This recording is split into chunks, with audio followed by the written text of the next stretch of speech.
Europe 1. Et les cérémonies du 80e anniversaire du débarquement viennent tout juste de se terminer en Normandie. Et chaque année, évidemment, Alexis, un constat, le nombre de vétérans diminue. Et oui, le temps passe et ces derniers témoins de l'histoire disparaissent sous le poids de l'âge.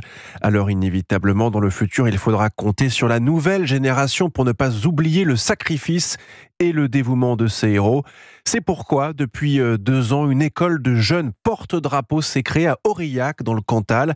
Et pour certaines recrues aujourd'hui, ce sera le grand saut avec ces cérémonies prévues un peu partout en France, en l'honneur de la mémoire des soldats morts en Indochine.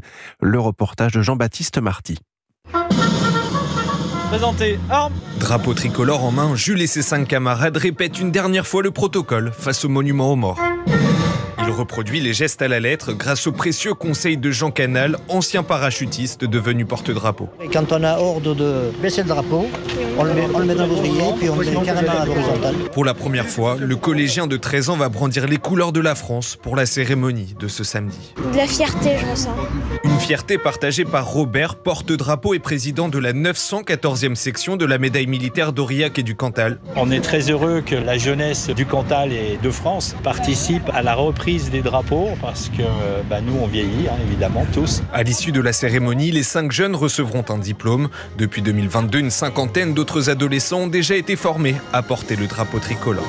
Aurillac, Jean-Baptiste Marty, Europe 1.